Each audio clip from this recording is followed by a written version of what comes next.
Le président américain, Donald Trump, veut le Groenland. Voilà, il y tient pour une raison ou pour une autre. Voilà, il est le président de la plus grande puissance du monde. Peut-être qu'il sait des choses que nous ne savons pas. Mais saviez-vous, les Américains, depuis les années 1951, depuis 1951, les Américains ont des bases au Groenland.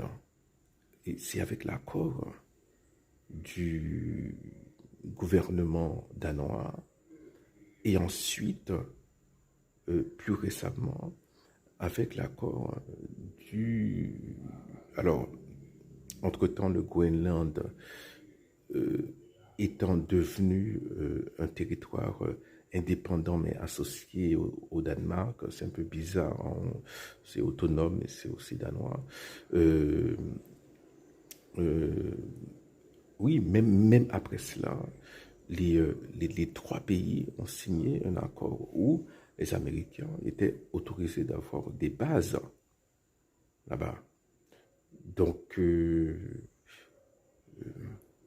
voilà, c'est un élément que peut-être que les gens ne savent pas.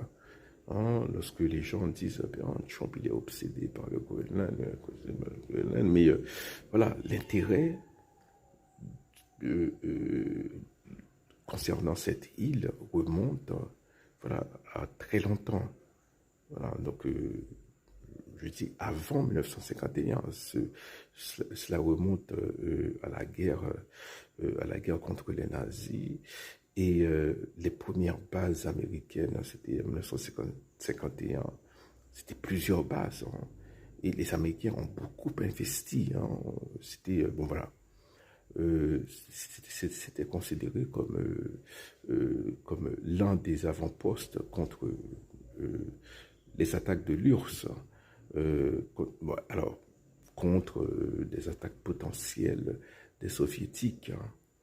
Donc c'est un élément peut-être que voilà qu'on oublie. C'est pas juste le président américain veut acquérir cette île, hein, qu'il n'y a pas d'attache, hein, qu'il n'y a pas entre les deux. Entre les Américains et cet endroit-là, voilà, les Américains y sont depuis 1951. D'ailleurs, le vice-président va visiter la base américaine, hein, aujourd'hui, hein, voilà, au lieu de visiter